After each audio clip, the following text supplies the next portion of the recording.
नमस्कार मित्रों। क्या आपने कभी कल्पना की है जगत के पालनहार, सृष्टि के रक्षक, स्वयं भगवान विष्णु, जिन्हें देवता भी संकट में याद करते हैं, उनका सिर कैसे कट सकता है? क्या यह संभव है या यह कोई गहरी दिव्य योजना थी?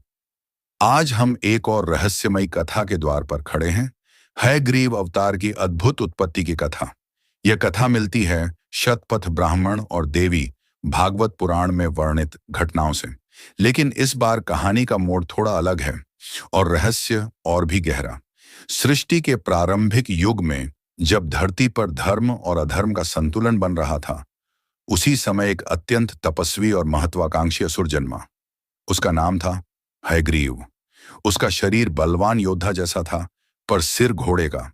उसकी आंखों में अहंकार की ज्वाला थी और मन में अजेय बनने की इच्छा। उसने ठान लिया, मैं देवताओं से भी श्रेष्ठ बनूंगा। वह गया घोर तपस्या करने। कठिन व्रत, अग्नि के बीच ध्यान, वर्षों तक अन्न जल त्याग। अंततः उसकी तपस्या से प्रसन्न होकर देवी दुर्गा प्रकट हुई। देवी ने कहा, वर मांगो। असुर बोला, मुझे केवल वही मार सके जिसका सिर भी घोड़े का हो। देवी ने वरदान दे दिया। यही से आरंभ हुआ विनाश का अध्याय। वरदान पाकर हयग्रीव अहंकारी हो गया। उसने देवताओं पर आक्रमण किया। स्वर्ग लोक में भय फैल गया। फिर उसने ऐसा कार्य किया जिसने सृष्टि को ही रोक दिया। उसने वेदों का अपहरण कर लिया। वेद जिनसे ज्ञान प्रवाहित होता है, वेद जिनसे यज्ञ संपन्न होते हैं, वेद जिनसे धर्म जीवित रहता है। बिना वेदों के सृष्टि जैसे अंधकार में डूब गई। ब्रह्मा चिंतित हो उठे।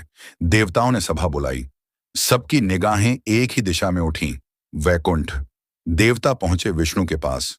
उन्होंने निवेदन किया, प्रभु, वेदों के बिना सृष्टि रुक गई है। विष्णु मुस्कुराए।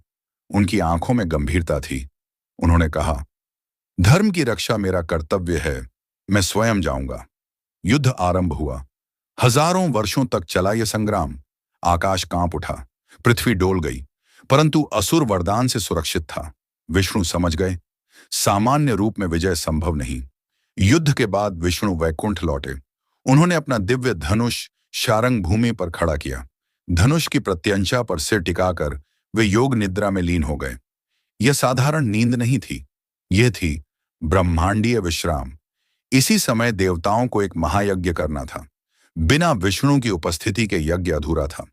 देवता वैकुंठ पहुंचे, पुकारा, प्रार्थना की, शंख बजाया, पर विष्णु की योग निद्रा अटूट रही। एक छोटी सी योजना। तब ब्रह्मा ने एक उपाय सुझाया। यदि धनुष की डोर कट जाए तो झटके से विष्णु जाग जाएंगे।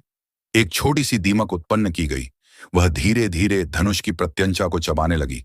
क्षण बीतते गए, तनाव बढ़ता गया और फिर टन, डोर टूटी। धनुष सीधा हुआ। ऐसा भयंकर झटका लगा कि विष्णु का सिर धड़ से अलग हो गया। संपूर्ण ब्रह्मांड में अंधकार छा गया। देवता स्तब्ध। समय मानो थम गया। क्या यह दुर्घटना थी या नियति की चाल? यहीं से कथा का दूसरा और भी अद्भुत अध्याय शुरू होता है। देवताओं के सामने भयावह दृश्य था। विष्णु का धड़ अलग पड़ा था, सिर दूर आकाश में विलीन हो चुका था। सृष्टि असंतुलित होने लगी। देवता रो पड़े। ब्रह्मा ने कहा, यह संयोग नहीं है, यह लीला है। उसी समय दिव्य प्रकाश फैला। देवी दुर्गा पुनः प्रकट हुई। उन्होंने स्मरण कराया, हयग्रीव असुर को वरदान मिला है। उसे वही मार सकता है जिसका सिर घोड़े का हो। देवताओं को समझ आया, यह सब पूर्व नियोजित था। देवताओं ने एक श्वेत अश्व का सिर लाकर विष्णु के धड़ से जोड़ा। जैसे ही सिर जोड़ा, तेजस्वी प्रकाश फैला। आकाश में वेदों की ध्वनि गूंज उठी। विष्णु अब नए रूप में थे। हयग्रीव, मानव शरीर, घोड़े का उज्जवल सिर, आंखों में अग्नि और ज्ञान का प्रकाश। यह केवल शक्ति का नहीं, ज्ञान का अवतार था। अंतिम युद्ध हयग्रीव अवतार युद्ध भूमि में पहुंचे। असुर हयग्रीव ने देखा, उसके सामने उसका ही प्रतिबिंब खड़ा है। युद्ध आरंभ हुआ। इस बार शक्ति के साथ ज्ञान भी था। अंततः दिव्य चक्र से असुर का अंत हुआ। वेद पुनः प्राप्त हुए। सृष्टि फिर गतिमान हुई। अब प्रश्न उठता है, क्या विष्णु का सिर सचमुच दुर्घटना में कटा या उन्होंने स्वयं योजना बनाई? घोड़ा, वेग का प्रतीक, ज्ञान जो तेज गति से फैलता है। दीमक, छोटी पर अडिग संदेश देती है, छोटी घटनाएं भी ब्रह्मांड बदल सकती हैं। हयग्रीव रूप में विष्णु ज्ञान और बुद्धि के देवता माने गए। विद्यार्थी आज भी उनकी आराधना करते हैं।